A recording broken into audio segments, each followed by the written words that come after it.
Olá, colegas da odontologia! Estamos aqui de volta com um novo episódio do OdontoCast, o podcast inteligente do Conselho Regional de Odontologia do Pará. E nesse momento, nós temos aqui uma autoridade, a maior autoridade da odontologia brasileira, que eu vou pedir para a conselheira Penélope apresentá-lo. Olá, Penélope, tudo bem? Tudo bem, Apresente o nosso convidado. Eu estou muito honrada hoje aqui com a maior autoridade da odontologia brasileira, Dr. Juliano do Vale, que é nosso presidente do Conselho Federal de Odontologia. Seja muito bem-vindo, Dr. Juliano. Vou falar um pouco para a classe aqui do currículo do Dr. Juliano. Ele graduou-se em odontologia pela Universidade de Uberaba e ele é mineiro de Tupaciguara. E ele é inscrito no Conselho Regional de Odontologia do Tocantins, cirurgião dentista também da Secretaria de Saúde do Tocantins e major da reserva do Corpo de Bombeiros do Tocantins desde 2005. Ele foi tesoureiro do Conselho Estadual de Saúde de Tocantins, presidente do Conselho Regional de Odontologia do Tocantins e tesoureiro e posteriormente virou presidente do CFO. E já está como presidente do Conselho Federal desde 2016. Seja muito bem-vindo à nossa terra. Com isso, quero lhe dar boas-vindas, doutor Juliano, e dizer que a nossa honra é muito grande em recebê-lo aqui para tratar de assuntos que são inerentes à odontologia, principalmente da região do norte do Brasil, da região aqui do estado do Pará, e agradecer essa abertura na agenda, esse convite aceito, para que possamos falar um pouquinho de odontologia. Muito obrigado. Eu é que agradeço, muito obrigado, Marcelo, muito obrigado, Penélope. É um prazer e uma honra para mim poder estar de volta aqui no estado do Pará e poder levar uma mensagem e algumas informações a mais para toda a odontologia paraense, para todos os profissionais do estado, né? Então, para mim também é uma honra muito grande. E estou sempre à disposição para colaborar, e reforçando aqui a minha satisfação pessoal em poder estar de volta aqui no Conselho Regional do Pará, levando essas informações e trazendo boas notícias para a odontologia paraense. E assim, são 7 anos que o senhor não vem aqui ao nosso estado. Então, quer dizer, a última vez, salvo engano, foi 2016. Né? Então, de 2016 a 2023, houve um momento muito conturbado da odontologia em nível nacional, em nível regional, onde o próprio Conselho Federal passou por processos de intervenção. Aqui o regional também houve processos de intervenção. Alguns conselhos regionais sofreram processos de intervenção que modificaram totalmente o panorama de como o sistema de conselhos poderia atuar. E eu já vou fazer a primeira pergunta, doutor Juliano. A primeira pergunta é a seguinte: como foi passar do cargo de tesoureiro do Conselho Federal de Odontologia para a presidência no momento em que o presidente renunciou ao cargo por questões que estão sendo discutidas na Operação Tiradentes? Isso. Em 2016, vou só voltar um pouquinho, em 2016, quando nós visitamos aqui o estado do Pará, nós assumimos a presidência do Conselho Federal de Odontologia e fizemos uma rodada de visitas a alguns estados para nos apresentar e para apresentar para os presidentes dos conselhos regionais um novo modelo de trabalho, uma nova proposta. Essa pergunta que você fez, ela é muito importante todos terem ciência do que aconteceu. Houve uma transformação na forma de administrar os conselhos, né, nos últimos 10 anos. Então, aconteceu a Operação Tiradentes, que culminou, né, com até prisão e até renúncia do diretor tesoureiro naquela época, né, do presidente do conselho naquela época, o que assustou toda a odontologia e assustou principalmente o Conselho Federal. Naquela oportunidade, eu coloquei meu nome à disposição para gerir o conselho, para ser o presidente do Conselho Federal, porque eu vi naquele momento uma oportunidade de fazer uma administração voltada também para o cirurgião dentista do interior, o cirurgião dentista das regiões menos favorecidas e das regiões que são um pouco mais dependentes da atuação dos conselhos regionais, já que a minha origem era um conselho com poucos inscritos, um estado... Um conselho interiorizado. Um conselho interiorizado, um conselho que a gente fala pequeno, mas pequeno em relação ao número de inscritos. E dentro desse processo, então, tu já almejavas, né, uma gestão onde o trabalho em equipe e a visão de colocar esse conselho atuando de uma forma que equacionasse a homogeneidade. Porque hoje, Juliano, eu te digo que eu estou fazendo 30 anos de carreira esse ano. Eu nunca vi um Conselho Federal tão harmonioso, tão em paz e, principalmente, os recursos sendo revertidos para os conselhos, para a fiscalização da ética, para a classe odontológica. Então, essa visão tu já tinhas antes de assumir mesmo. Sim, eu tinha essa visão e eu tinha essa noção e eu tinha principalmente esse projeto porque eu vinha de um estado que era praticamente dependente do Conselho Federal de Odontologia. Então, nós vivíamos há um tempo atrás uma política de pires na mão, de pedidos. Sim. E aí a gente começou a implementar uma política de projetos. Então, a gente construiu normas para que qualquer conselho regional, de qualquer posicionamento, vamos dizer assim, político-classista, tenha acesso a esses recursos, desde que eles cumpram os requisitos. Requisitos de boa administração, requisitos de prestação de contas, requisito principalmente de demonstração da necessidade daqueles recursos, né? E associado a isso, a gente criou também várias políticas, né, vários programas para fortalecer a atuação dos conselhos de odontologia em todo o Brasil.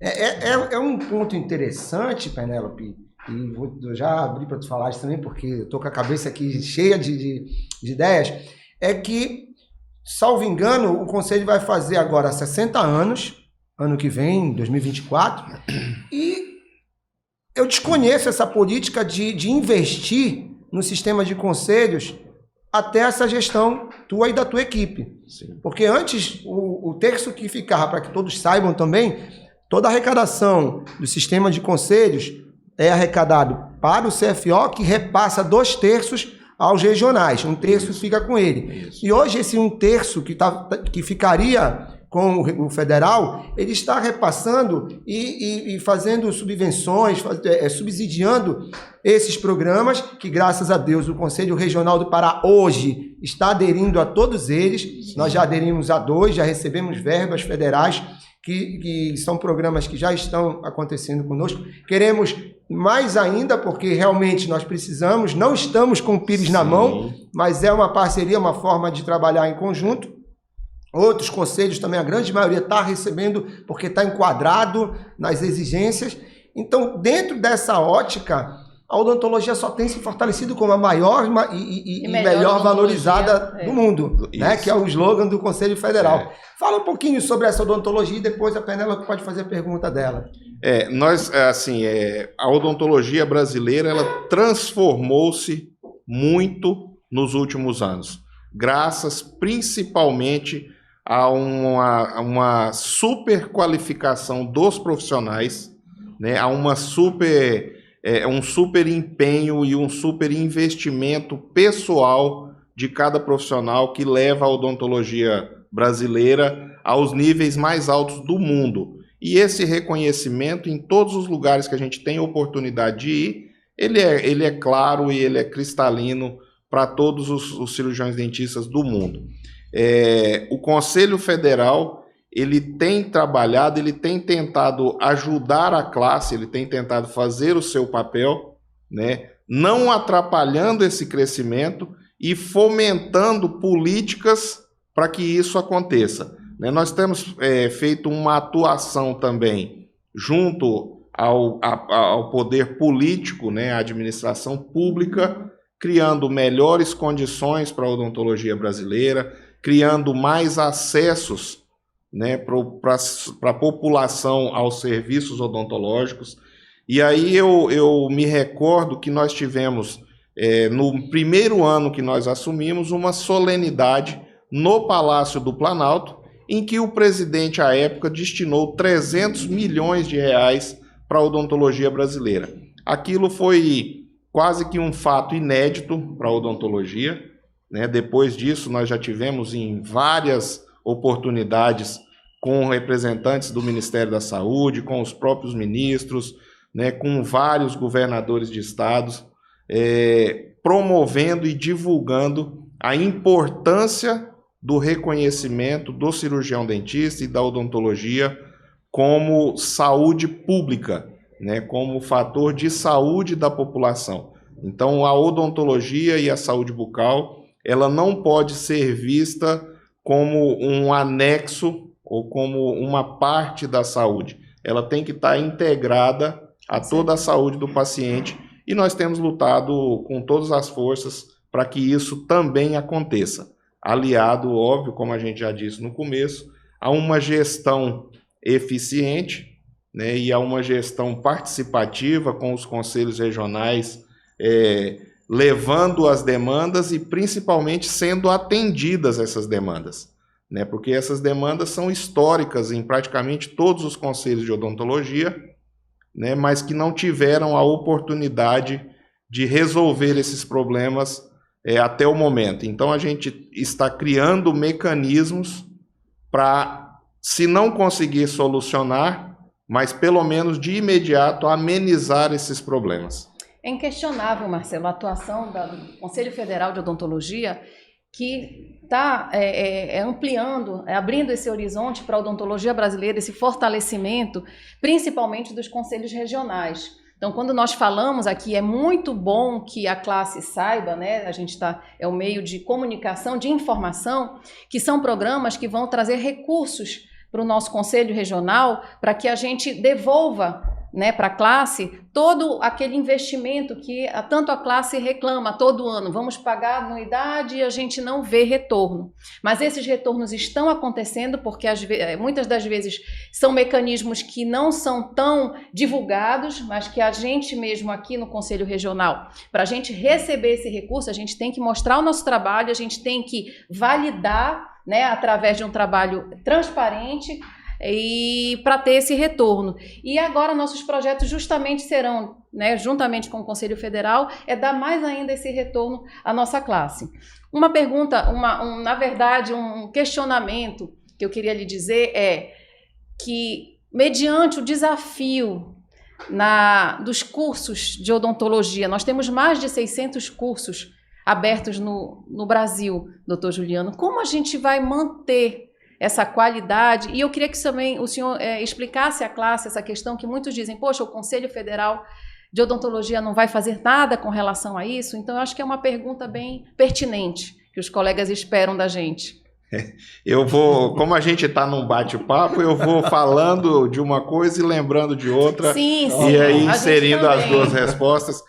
Quando você disse, fazendo uma gestão transparente, é importante a gente levar essa mensagem também para todos os profissionais da odontologia, que todas as despesas dos conselhos, sejam eles do federal ou dos regionais, elas estão disponíveis para consulta nos portais da transparência dos conselhos de odontologia. Isso. Então, lá é possível você pesquisar quanto se gastou em passagem, quanto se gastou em diárias, quanto se gastou em folha de pagamento de funcionários.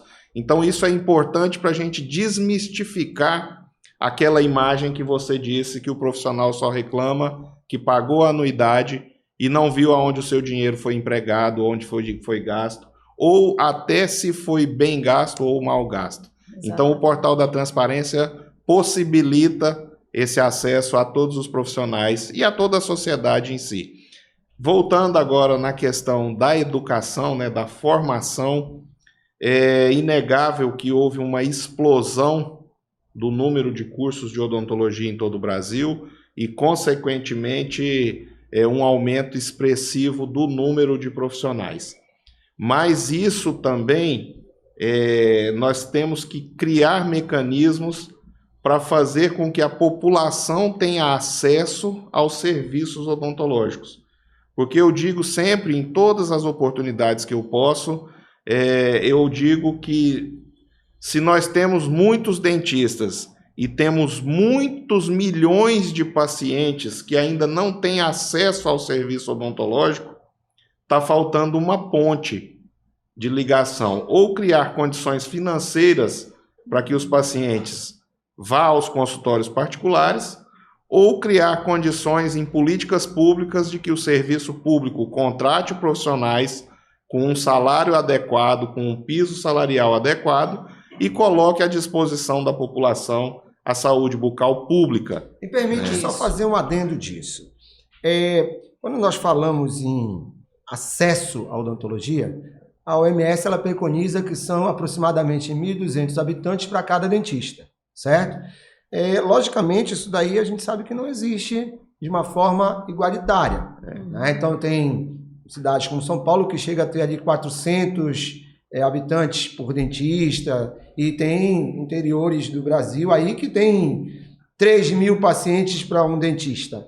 Então, dessa forma, eu te digo assim, a política pública, até mesmo a de interiorização, de fomento a essa interiorização, o cidadão que é oriundo de um município pequeno, que vem à capital fazer uma faculdade, que estímulo ele tem para voltar para o município pequeno e ser um profissional? Não existe isso. São então, as políticas públicas, né, Marcelo? É por isso que eu estou falando. Faltando. Eu acredito que muito mais o incentivo de fomentar novas políticas públicas, ao invés da política pública que existe hoje. Eu vou bater nisso sempre, né? Porque assim, eu tenho acompanhado, inclusive, o Brasil Sorridente, que agora, em maio de 2023, foi criado a lei, né, de um projeto que agora a odontologia está dentro do SUS. A odontologia está dentro do SUS desde 88. Desde a criação do SUS. O Brasil Sorridente, ele está lá atrás, desde 2004, entendeu? E agora, em 2023, quase 20 anos depois, vem com uma história dessa. Então, quer dizer, essa política pública ela precisa realmente mudar, e mudar muito. Por quê? Porque dentro do cenário que nós estamos, o Brasil ainda está carente de atingir, mesmo com um grande número de profissionais no mercado, vão quase 400 mil, atender a população que não evoluiu tanto quanto o número de dentistas, né? Por exemplo, nos Estados Unidos são 85 faculdades aproximadamente de odontologia para uma população de 310 milhões de habitantes. O Brasil tem 210, 220 para mais de 600 faculdades de odontologia. Então, essa política pública, eu acho que ela é o grande problema, o grande cerne da questão, que envolve o atendimento, a acessibilidade da população à odontologia. E eu concordo plenamente e fico muito feliz quando tenho a oportunidade de falar, quando tocam nesses assuntos, porque é um tema muito complexo, mas que o Conselho Federal e os conselhos regionais já vêm trabalhando em cima disso. Então, eu quero aqui parabenizar a ideia, a iniciativa do Odontocast de levar a informação para a população, para a classe odontológica do Estado e para toda a população. E aí, voltando no assunto da interiorização, que é um dos exemplos, né, nós temos um projeto de lei tramitando no Congresso Nacional, que foi iniciativa de um deputado federal lá do estado do Tocantins, a pedido do Conselho Federal, criando incentivos para o profissional da odontologia se fixar em municípios do interior, com pequena população e sem tantos recursos como são hoje os municípios pequenos do interior. Então, esse projeto, mas ele tem uma morosidade que é inerente à tramitação dos projetos políticos na Câmara, quando a categoria não tem representação. Então, eu vou tocar no assunto, tenho certeza que nós vamos tocar várias vezes nesse assunto durante a entrevista, que é a necessidade e a importância da classe odontológica eleger representantes políticos. E eu digo isso, não é político que seja de partido A ou de partido B, é político comprometido com a odontologia. Ele pode ser de qualquer bandeira, de qualquer partido, desde que tenha compromisso com a odontologia e que verdadeiramente represente e conheça os problemas e os anseios da odontologia brasileira e dos estados. Então, eu tenho dito isso com muita frequência e com muito entusiasmo para que a classe odontológica reconheça a importância de eleger representantes políticos para isso. Só como exemplo, na legislatura passada, nós tínhamos 9 deputados federais em todo o Brasil que eram cirurgiões dentistas. Nessa legislatura, nós temos 2. Então, ao invés de aumentar, diminuiu, né? Então, quando a gente chega com algum projeto de odontologia na Câmara dos Deputados ou no Senado, que o Senado também hoje conta com uma senadora cirurgiã dentista, né, que ela está lá, ela é suplente, mas está em exercício, né, e nós não temos quem abrace a nossa causa, né, por conhecimento de causa. Né, ele atende, às vezes, um pedido, mas ele não sabe a dor, ele não sabe a necessidade que aquilo faz ou a importância daquilo para a classe odontológica. Eu tô aqui então é uma necessidade. Eu vi que você ficou feliz quando eu falei nisso. Meu risozinho aqui meio sarcástico, porque é o seguinte, muito bom tocar nesse assunto, eu vou só fazer uma provocação. Vai. Parabenizar o Conselho Federal, que na última reunião que eu compareci, estive presente lá, teve a pauta, e nessa pauta estamos lá com a briga, né, com relação ao piso salarial, a formação de uma equipe também, sim, que vá, né, lutar pela classe. Peraí que eu vou ter que entrar agora nessa conversa. Peraí. O que acontece é o seguinte, Juliano, uma das coisas que nós vimos aqui no Regional do Pará, sendo, assim, massacrado, é em relação a essa questão do piso salarial, que é um assunto sensível, sim, né, mas que é um assunto da política pública, né, principalmente da política pública. Então, o Odontocast, ele nasceu, não foi, Penélope, numa situação de combater a desinformação, né? Porque a desinformação é que o Conselho Regional de Odontologia tinha que lutar, e só ele lutar, porque sim, nós já não tínhamos mais um sindicato atuante, a ABO também não estava atuando nesse sentido, então passaram a carregar essa missão para o Conselho, a dar essa missão para o Conselho, e que nós sabemos que não é uma missão do Conselho, de uma missão finalística, né? Uma atividade finalística do Conselho. Mas o Conselho nunca deixou de abraçar essa causa. E dentro desta seara, nós até trouxemos aqui o vice-presidente do COFEM, né? Que é um paraense, e que nós trouxemos com a ideia de que ele mostrasse como foi o trâmite de conseguir o piso salarial para a enfermagem. Uhum. Tem muitos colegas odontólogos, cirurgiões dentistas, que nem sabem que o piso salarial já existe para a odontologia desde 61, né? A Lei 3.999. Então, essa questão é uma questão que a gente veio a público esclarecer, já fizemos vários momentos de esclarecimento disso, e sabemos que o Conselho Federal está também com o STF, já solicitou que ficasse todos os processos num só, para que seja definida a questão pública do piso salarial, porque a privada há um bom entendimento do STF. Explica como é que está isso nesse momento. Essa questão do piso salarial, é importante também a gente frisar isso aí e esclarecer, né, principalmente para toda a classe odontológica, ela nunca será possível sem o engajamento da classe, né? Ela não é uma obra ou ela não é uma ação que seja possível ser realizada por um único ator ou por um único um agente principal. Precisa de mobilização, precisa de comprometimento, precisa de compromisso e precisa principalmente de empenho de todos. Ativismo mesmo. Ativismo mesmo é o nome, ativismo mesmo. A nossa lei do piso salarial, como você disse, ela já existe há muitos anos. Uhum. E quase todo dia a gente se depara com profissionais pedindo: quando é que vai ter a nossa lei do piso?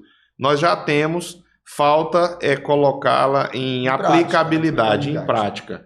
E isso é importante destacar que durante todos os anos, aí, todo o nosso passado, muito pouco se questionou isso. Talvez porque a odontologia, em um determinado momento, teve um auge, né, e depois assim um apogeu de rendimentos, o cirurgião dentista ganhava muito dinheiro e hoje ainda tem, e nesse tema também eu quero falar daqui a pouco, né, sobre a odontologia. Eu falar de odontologia, para mim, se não mandar eu parar, eu falo o dia inteiro. Acho que a gente também fala um pouquinho. Também. Então, assim, precisa dessa mobilização e desse engajamento. O piso salarial, a briga pela aplicação do piso salarial, ela está em praticamente todos os estados do Brasil, sendo capitaneada pelos conselhos regionais de odontologia, através de ações judiciais. Alguns estados têm mais sucesso nessas ações judiciais, outros menos sucesso. Porque eles estão com ativismo junto com o sindicato, com políticos públicos. Não é só uma entidade, porque né? Porque o juiz, às vezes, numa região entende que a demanda é justa e em algumas outras o juiz entende que não é demanda de conselho e que entende, inclusive, até que não é necessário aplicar, porque na grande maioria já diz que alguns profissionais ganham até mais. Só para pegar um adendo, nós daqui do Regional, já todos os anos, nós enviamos às 144 prefeituras dos municípios do Pará a solicitação de aplicação desse recurso. E algumas prefeituras, poucas prefeituras que respondem, elas dizem que não é atribuição finalística nossa. Tanto que o Fachin, 12 de maio de 23, baixou uma decisão em que ele diz que não é atribuição do Conselho. Então, quer dizer, não temos conseguido êxito porque nós não temos hoje no Pará um sindicato atuante, nem políticos públicos atuantes, como, por exemplo, tem na Paraíba. Isso.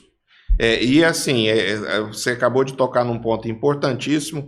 Se essas ações, esses resultados dependem de uma atuação conjunta, você imagina quando uma entidade trabalha sozinha, né? E eu não tenho dúvida que a entidade que mais trabalha pela odontologia são os conselhos regionais em todos os estados.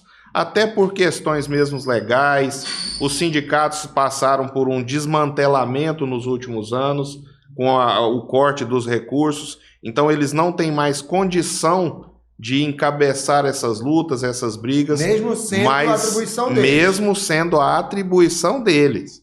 A atribuição é deles, né? A defesa do interesse principalmente salarial do cirurgião dentista, é dos sindicatos. Mas os conselhos estão assumindo esse papel e, na grande maioria dos estados, conjuntamente com o sindicato, em prol da classe. Isso. Então, quando o interesse não é pela coletividade, talvez a gente tenha entidades que queiram puxar esse protagonismo só para ela, né, e não queira participar em conjunto, como é o caso. Que é um prejuízo. Mas e aqui a gente tem uma demanda de colegas do interior, né, principalmente, que nos solicitam muito essa briga, né, pelo piso salarial. Mas é uma fala que o senhor fez agora muito relevante, muito importante, para que as pessoas saibam que essa luta não é só do Conselho.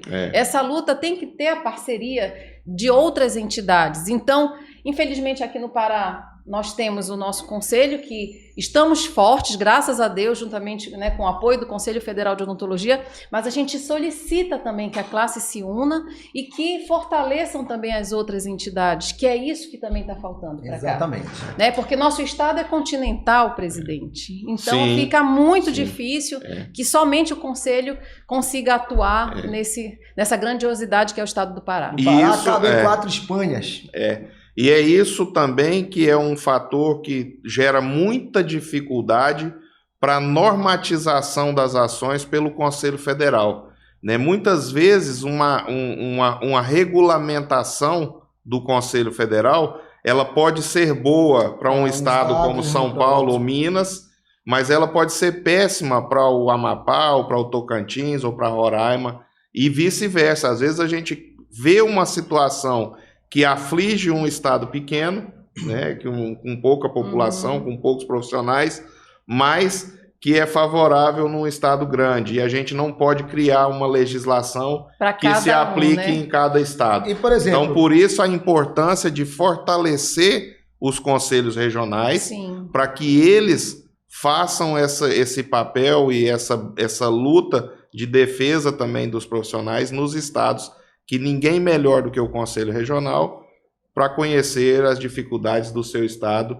porque aqui estão registrados todos os profissionais do Estado, diferente das associações e dos sindicatos, que inclusive são muito mais velhos, né, do que os conselhos. A BO aqui é de 41. Ela tem 82 anos. Eu disse numa solenidade em São Paulo uma vez que os conselhos são os caçulas das entidades odontológicas, né, porque os sindicatos e as associações têm associações com mais de 100 anos, né, e os conselhos vão completar 60 agora.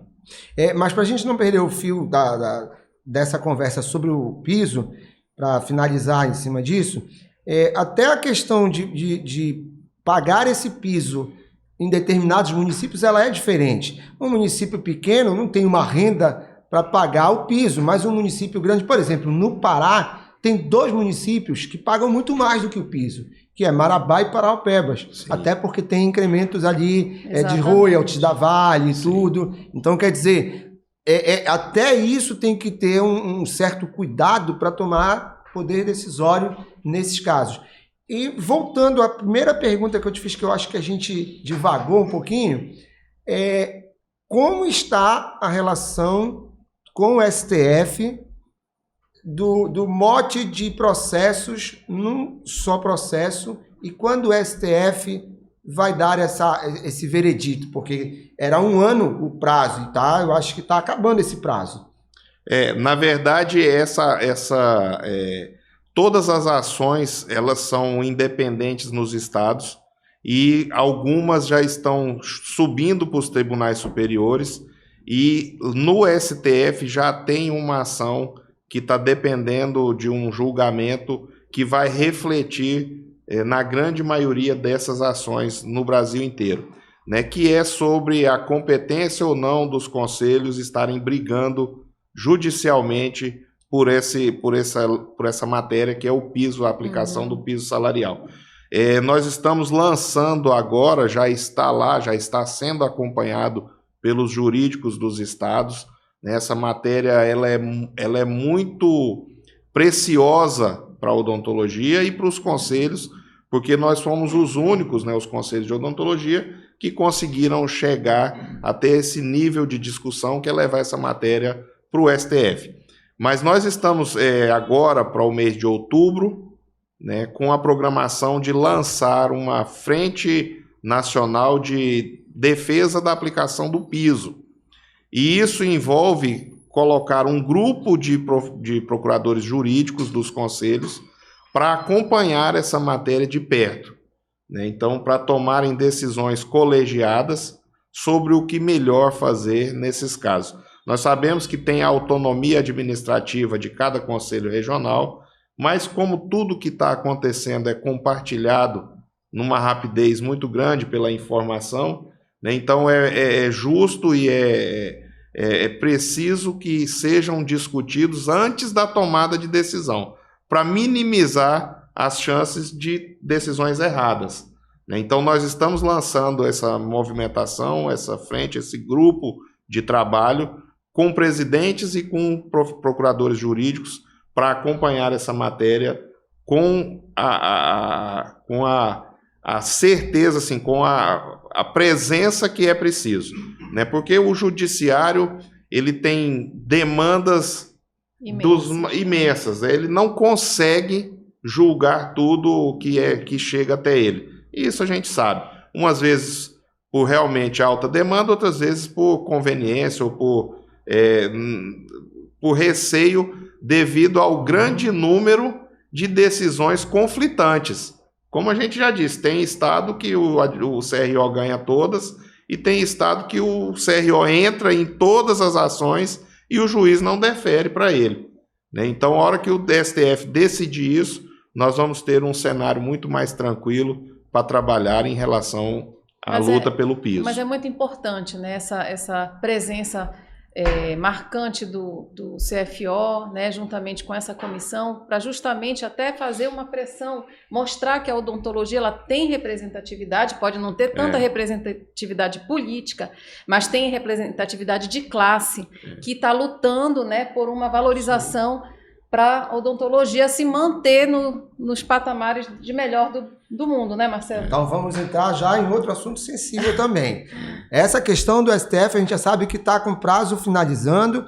Também, agora em outubro vai fazer... E que o CFO também está fazendo a parte dele, com né? certeza. Juntamente com os conselhos regionais. Como nunca fez. Exatamente. Essa que é a verdade, como nunca fez. E a gente está acompanhando isso também.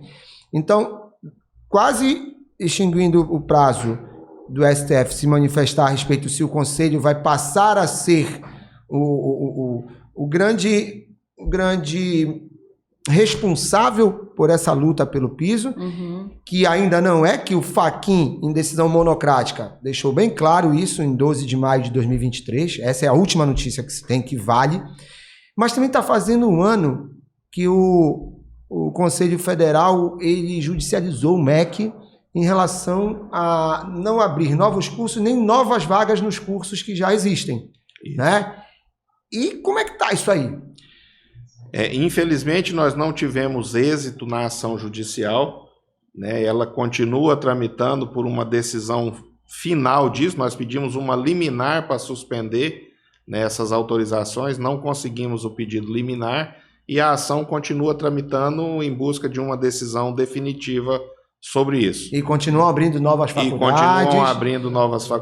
E agora uma discussão um pouco mais acalorada sobre a possibilidade do ensino à distância na odontologia. Que é uma outra coisa também que eu ia perguntar. Que assustou muito a gente, assustou muito toda a classe odontológica, né, devido à impossibilidade. Eu digo e defendi isso em todas as 5 reuniões que nós tivemos no MEC para tratar desse assunto, sobre a impossibilidade de formar cirurgião dentista na modalidade de educação à distância. Eu digo sempre o seguinte, Juliano, sinceramente o brasileiro ele precisa ser monitorado, não é só o cirurgião dentista. O que acontece? O melhor plano de saúde do mundo é o SUS.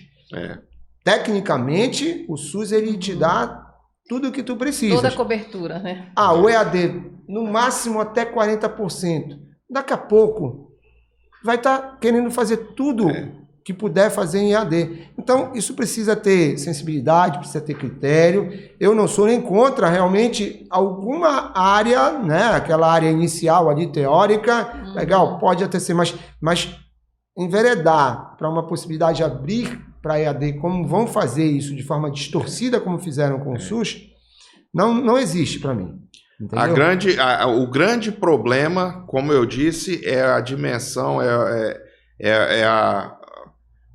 o continente que é o Brasil. Sim. Então, nós temos uma legislação única para tratar de educação de todos os cursos. Então, você formar um profissional que é um cirurgião dentista, né, que é um profissional que vai lidar com saúde e com vida das pessoas, e formar um profissional que vai cuidar do patrimônio, ou formar um profissional que vai cuidar da empresa ou da gestão de um negócio, né, em modalidades diferentes, eu também não sou contra. Eu sempre digo, eu não sou contra a educação à distância. Eu sou contra a educação à distância em formação de profissionais de saúde, especialmente ou principalmente na odontologia, cirurgião dentista. Não cabe, e deixamos lá uma mensagem muito clara de que saúde e vida humana você não pode fazer experiência com isso. Vamos liberar a formação, se não for boa a gente volta atrás. Não é possível fazer isso, porque quem vai pagar esse preço é a população, é o usuário que vai ter acesso a um serviço em um profissional que não teve uma capacitação adequada ou uma formação adequada. E aí a sociedade paga o que o conselho, que é responsável pela saúde dessa sociedade. Né? E a gente fica ali totalmente à mercê dos grandes grupos econômicos fazendo uma gestão muito forte no Ministério da Educação pela liberação para poder ganhar mais dinheiro e sem nenhum compromisso com a formação profissional. Falo isso com muita tranquilidade, porque falei essa mesma frase lá no MEC e digo que os profissionais da odontologia, os donos de faculdade de odontologia, que tem compromisso com a formação, com a boa formação, a grande maioria deles, ou a totalidade, é contra a educação à distância na odontologia, da forma que estão pensando, né? Que nem se explicou o que seria isso. Esse foi outro ponto que a gente rebateu lá. Nós não sabemos o que é formação da odontologia na modalidade à distância. Eles não colocaram como isso seria feito, em que nível, em que quantidade, porque, como você já disse, nós temos um percentual que é permitido, que são das matérias básicas, das matérias teóricas, mas a formação em odontologia ela é muito mais do que isso. Ela é contato com o paciente, ela tem uma formação prática laboratorial inicialmente e depois uma formação clínica com supervisão de professores em número adequado, né, aluno, relação adequada de aluno e professor, para um acompanhamento para não colocar em risco o paciente. Mas o grande problema aí é que a diversidade do ser humano hoje, principalmente no Brasil, é que a odontologia, diferente das outras profissões, que tem a questão de cognição e comportamento, né? A odontologia tem que ter a mão, ela tem que ter a questão de você realmente executar o serviço, né? Então, sobre essa condição, os valores mudaram e esses valores acabam deturpando qualquer ação de atuação da odontologia. O lobby é muito forte. Entendeu? Então, dentro disso que a gente está conversando, Juliano, eu tenho certeza que o sistema de conselhos de odontologia, não só o federal como o regional de odontologia do Pará, mas o sistema de conselhos de odontologia, ele é totalmente contra esse ensino à distância da forma como propuseram. Né? Nós estamos fechados em relação a isso. Perfeito. E vamos combater o que puder. Né? Dentro dessa visão, a questão da educação também, em novembro do ano passado, já começou da prova de proficiência já realizada pelo CRO do Paraná, que está hoje de posse do Conselho Federal de Odontologia, sob uma análise para poder ver se coloca isso em prática. Conta para a gente um pouquinho disso também. O caminho é esse, presidente? Sim, mas é um caminho longo e um caminho muito difícil, que é implantar essa prova obrigatória para os estudantes ou para os recém-formados em odontologia. Porque isso depende de uma mudança na legislação federal, né? Então depende da Câmara dos Deputados e do Senado e da sanção presidencial depois de aprovada a lei, né? Que é instituir a prova. Mas mesmo assim nós vamos fazer um projeto, já está em andamento, né? Um projeto nacional de prova, de exame de proficiência, para a gente conhecer a realidade na formação da odontologia. Até para nos embasar com argumentos técnicos, né, para discutir junto ao MEC a necessidade de melhoria da formação da odontologia. Eu acho que esse ponto é importantíssimo, como método de avaliação das necessidades, Sim. e não para avaliar o profissional e dar uma nota ali para ele que vai levar isso para o futuro profissional dele, entendeu? Porque na verdade o que tem que ser avaliado é a graduação, é lá a formação dele, né? A gente não pode esperar para ver o fim de tudo isso, e sim o início. E aí que o MEC tem que agir dessa forma mais contundente. Isso, e nós precisamos de debater e de discutir com dados, vamos dizer assim, científicos, né? Com o levantamento de dados reais do que está acontecendo. Você chegar e dizer que a odontologia está formando mal hoje, pode até ser uma constatação, mas qual documento que nós temos na mão para falar isso? Então, esse exame de proficiência é justamente para criar um documento que vai ou nos desmistificar e falar, pelo contrário, o profissional está saindo bem formado, ou dizer, olha, não está formando adequadamente, toma aqui MEC, toma aqui deputado, toma aqui senador. Tem que corrigir isso aí, senão nós corremos o risco de ter uma prestação de serviço inadequada para a sociedade. Não, eu me pergunto sempre o seguinte, até que ponto vai chegar isso Porque quando o conselho ele entra também com uma prova de proficiência, ele está entrando em choque com o MEC. Sim. Porque ele acaba puxando para ele a questão da educação. Ele vai ser o avaliador da educação, que é o MEC. É uma responsabilidade, né? Então, que não é. se vai tirar isso do MEC, também o MEC não precisa nem existir. Mas nós não vamos tirar. E assim, nós já fizemos uma reunião, eu já apresentamos esse projeto para uma das diretorias do MEC, né, que cuida também dessa avaliação dos cursos, e eles viram como uma notícia assim, que brilhou os olhos deles, porque eles vão ter subsídios para melhorar ou para corrigir pontualmente onde precisa ser corrigido.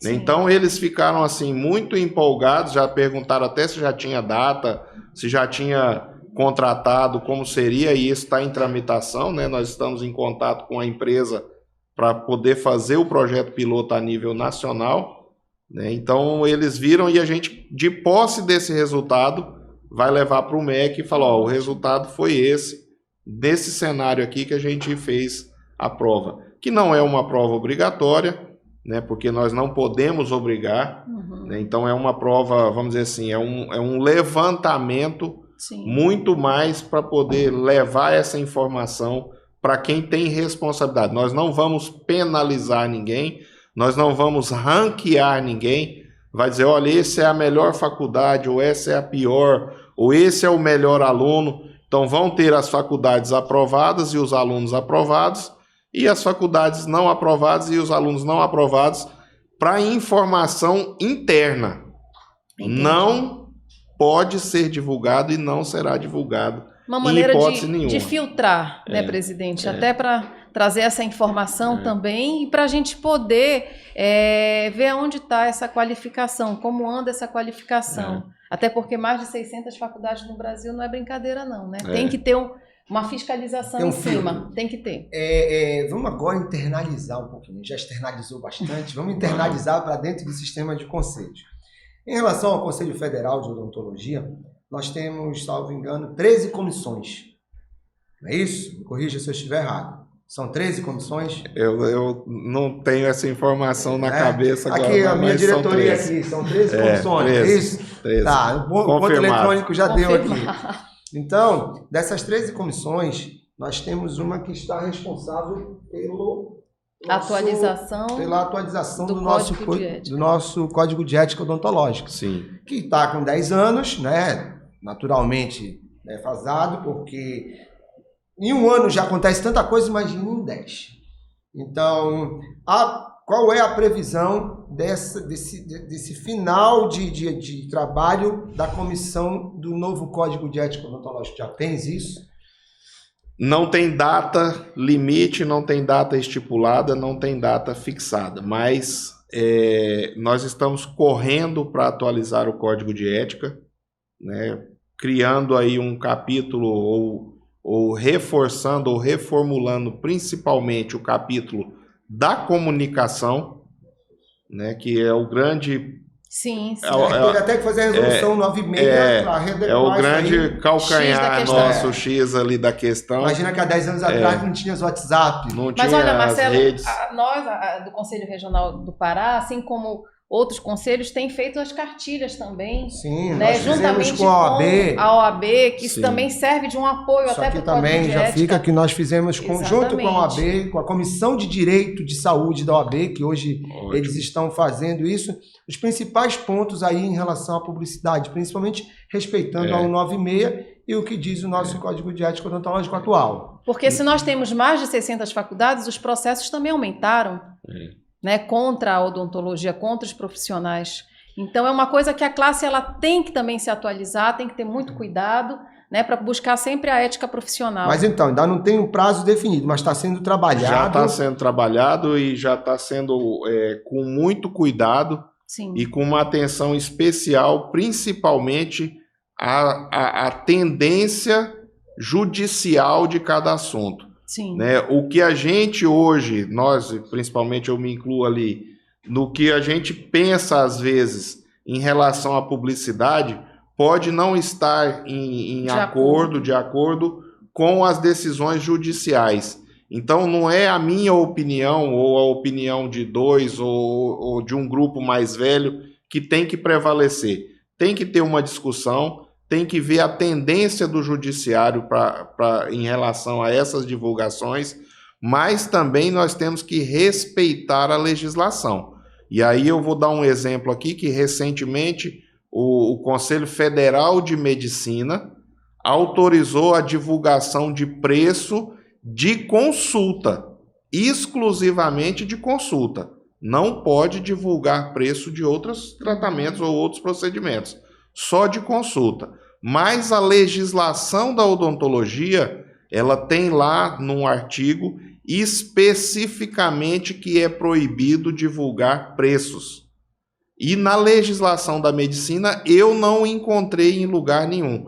Pode ser que tenha alguma proibição, mas na legislação que eu pesquisei, na medicina não tem essa proibição de divulgar preço. Isso foi na semana passada uma polêmica, né? Mesmo assim, eles liberaram só a divulgação do preço de consulta, o que gerou um grande desgaste, vamos dizer assim, uma grande discussão. Eu não sei se tem mais descontentes ou mais contentes com essa notícia.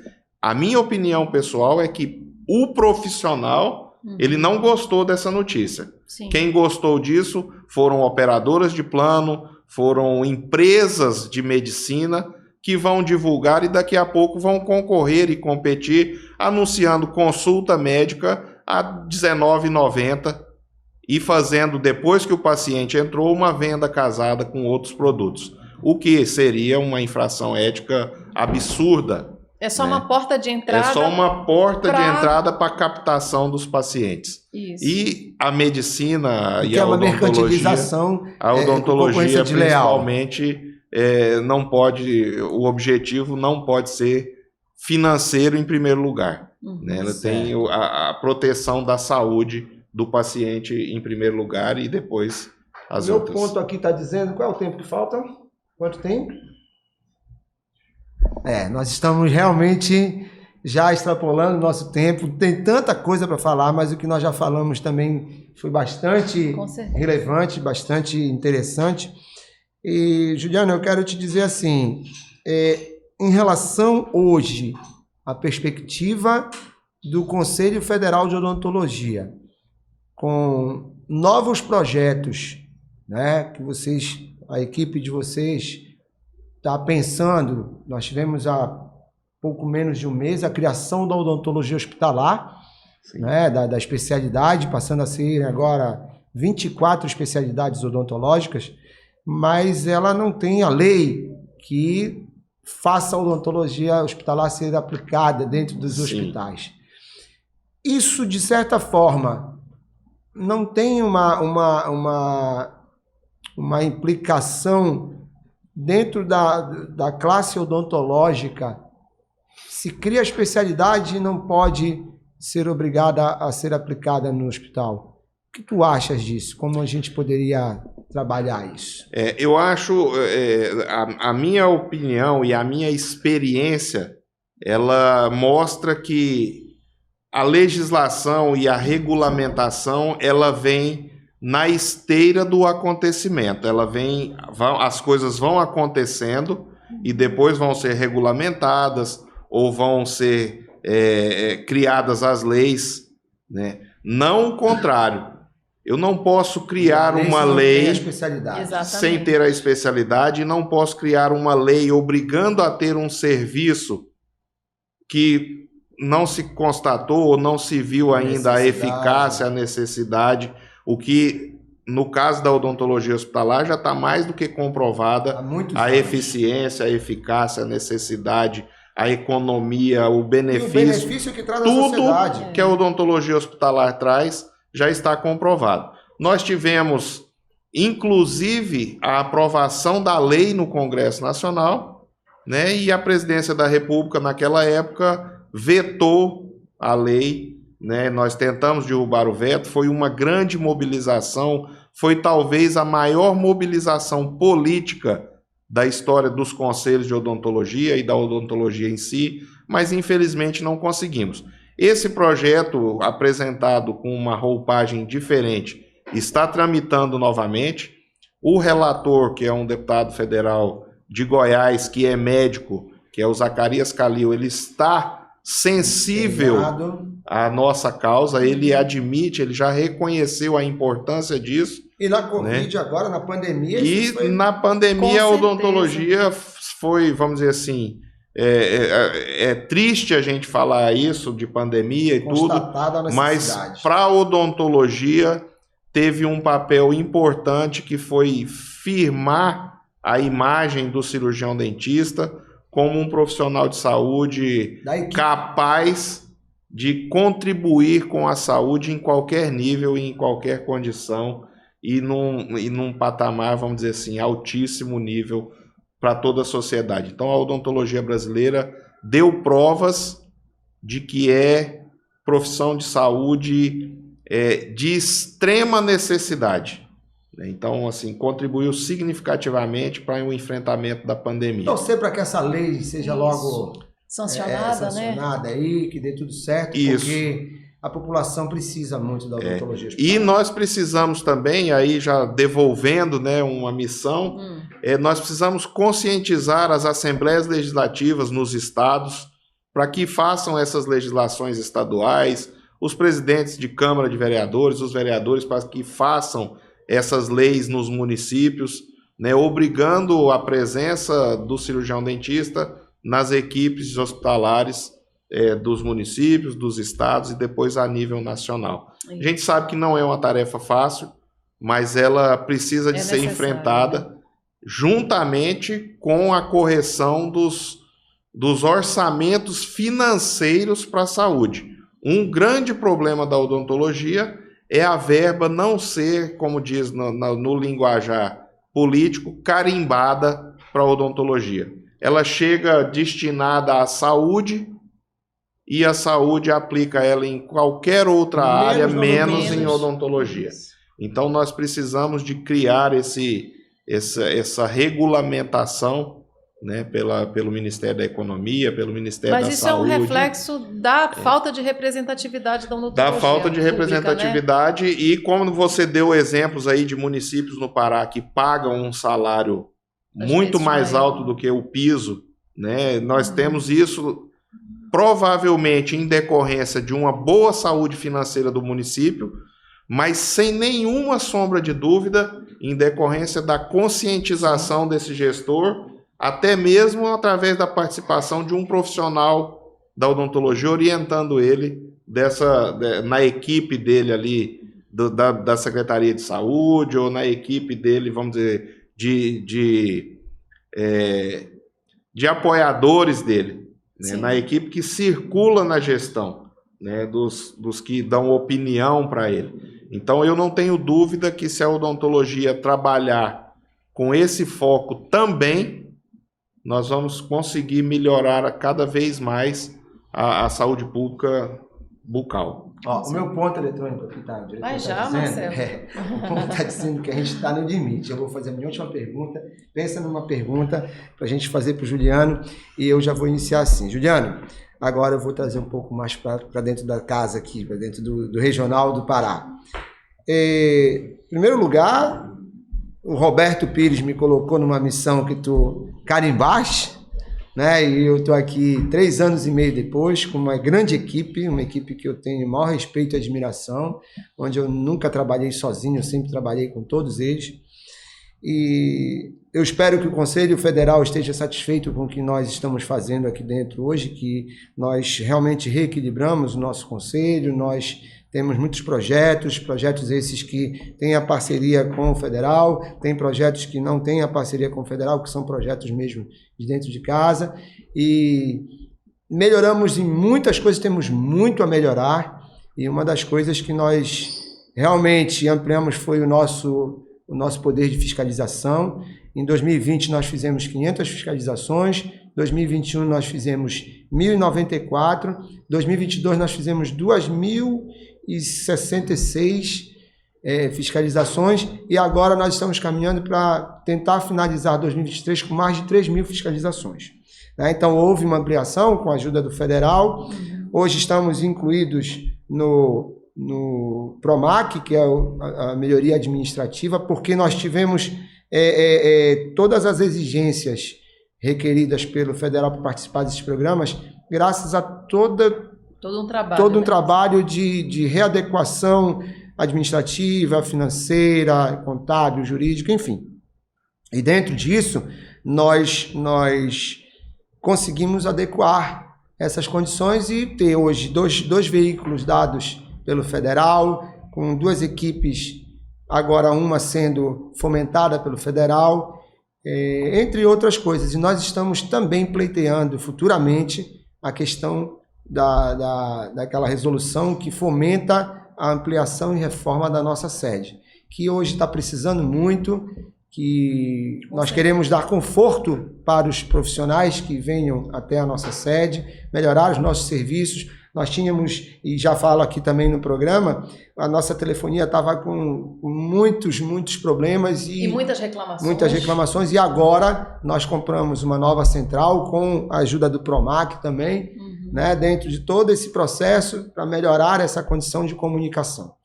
E dentro disso, Juliano, caso nós tenhamos a possibilidade, com uma nova eleição que está por vir, e de permanecer com esse trabalho, até porque até o momento nós somos chapa única, né? E dentro disso ter o apoio do Conselho Federal nesse fomento para nós de melhorar a nossa sede. É um pedido que nós fazemos para que, assim que nós mandarmos toda a documentação, o Conselho Federal possa ser sensível e nos ajudar com essa empreitada, que vai ser uma nova missão para um novo mandato.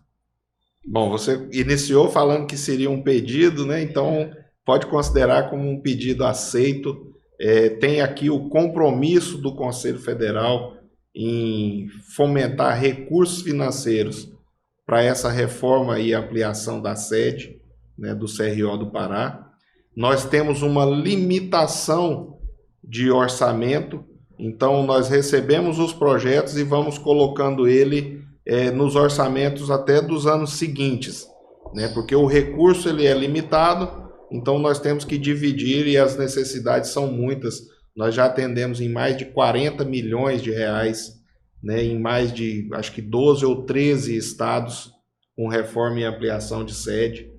Então eu tenho certeza que o Pará, nesse próximo período agora, vai ser contemplado com essa reforma, não tenho dúvida disso, até porque constata-se a necessidade e vamos dizer assim, é uma consciência do Conselho Federal que a Casa da Odontologia deve refletir para a sociedade aquilo que a gente quer transmitir como sendo o cirurgião dentista. Então, uma sede de qualidade digna, né, oferecendo ali um melhor atendimento para o cirurgião dentista e para a sociedade, transmite uma mensagem muito melhor de reconhecimento da classe. Então, nós pode contar aqui com o compromisso do Conselho Federal, na minha pessoa, da diretoria, que também é sensível nesses casos, né, que nós, nos próximos anos agora, estaremos contemplando o CRO do Pará. Só para concluir essa pergunta,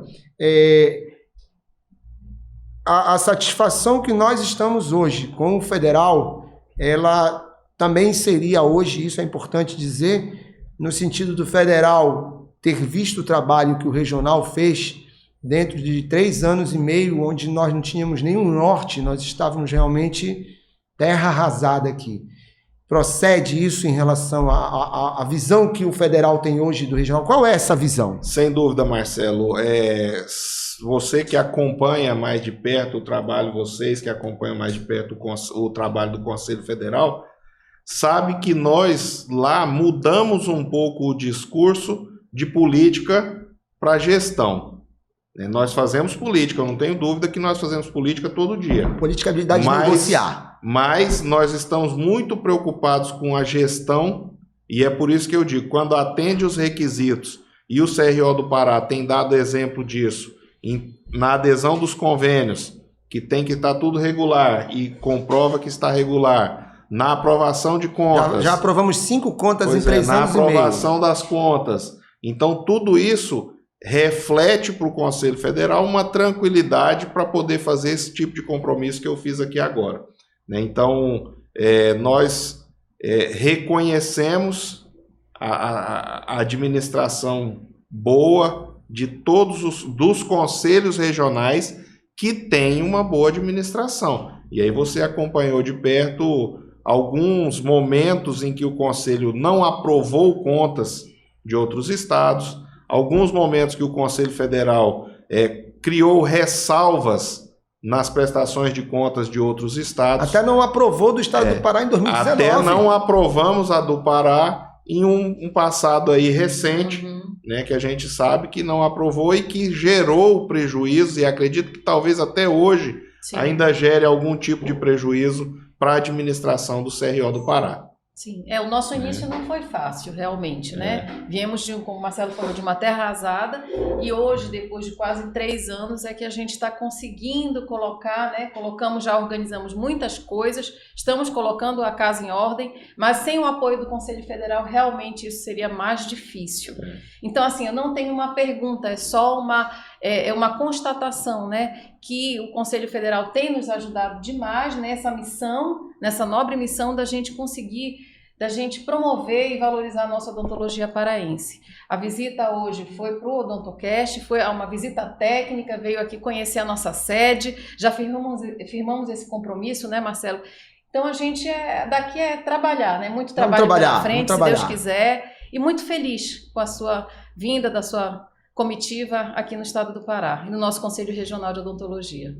Então, Juliano, a Penélope fez as considerações finais dela, faça as suas, fale um pouquinho sobre a receptividade de Belém, o frio que faz em Belém, né? Ainda não pegou nenhuma chuva, e assim, sobre esse convite que foi aceito para que visitasse a nossa sede, para que visse as nossas necessidades junto com a comitiva do CFO, que está o Nazareno, o vice-presidente, que está o Cláudio, nosso secretário também. Fala um pouquinho sobre essas considerações finais para nós encerrarmos o nosso programa de hoje.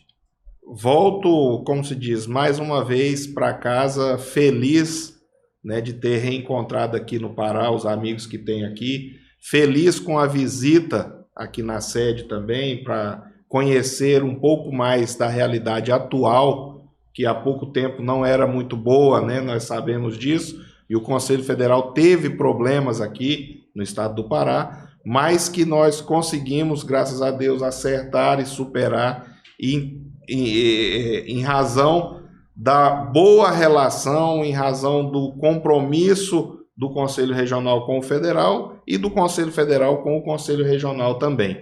Então, fico muito feliz, agradecido de ter sido convidado, honrado de poder transmitir essa mensagem para todos os profissionais da odontologia paraense, né, e de poder estar contribuindo com a melhoria. Enfrento com muita tranquilidade as críticas que são construtivas para a gente poder melhorar cada dia mais. Então, a gente recebe uma série de demandas, até mesmo de dentro do sistema.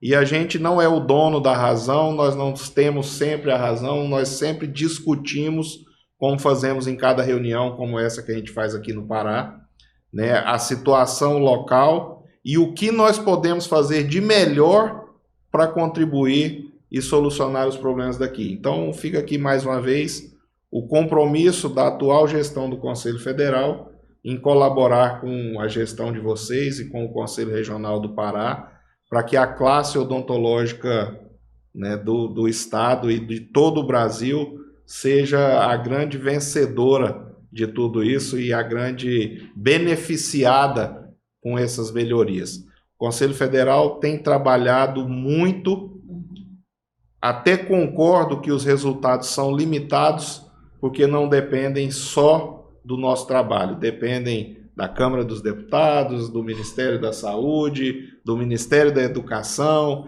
e de uma série de outras ações que a gente luta todos os dias. Mas acredito que se a gente fortalecer esse grupo, como tem acontecido até agora, nós vamos alcançar melhores resultados com muito mais frequência. Então, registro aqui o agradecimento mesmo pela gestão que estão fazendo aqui no Conselho Regional do Estado do Pará. Obrigado. Agora, olha para essa câmera aqui e convida os colegas para assistirem o Odontocast.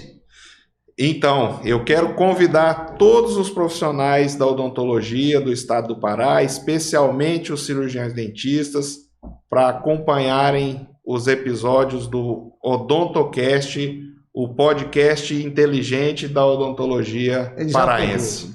Então, é fantástico isso aqui, é uma iniciativa que poderia se estender por todos os conselhos do Brasil, que é levar a informação verídica, a informação verdadeira para os profissionais da odontologia nos estados. Meus parabéns pela iniciativa. Inclusive, eu fico feliz também porque acabou sendo o embrião do CFO Esclarece, que Sim. nós fizemos, já fazia um ano agora, fazer aniversário, acho até que a gente vai fazer uma solenidade, entre aspas, e foi em outubro de 2022 e em janeiro de 2023 foi lançado o CFO Esclarece, que foi o podcast do CFO, também parabéns por isso, e agradecendo também o convite de ter sido um dos entrevistados, falando sobre LGPD.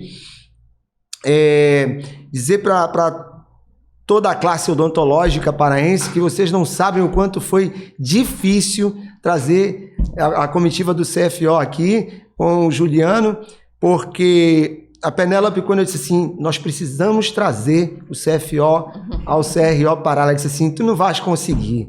E olha, a gente dividiu forças, foi a Penélope para um lado. Eu sei que quando eu digo tu não vais conseguir, pois aí tu vais atrás. Aí a Penélope foi para um lado, eu fui para o outro com o Renato e com o Dário, outros ficaram aqui, mas a gente teve a felicidade de poder dividir esse momento com o Juliano, e terão outros momentos agora também com o Cláudio, com o Nazareno, mas a importância para nós de estar prestigiado em nível nacional pelo Conselho Federal, ela é gigantesca, porque mostra que nós estamos fazendo um trabalho com muitos acertos, algumas coisas que podem estar erradas, mas sempre no sentido da boa intenção e de melhorar a cada dia que nós estamos aqui dentro.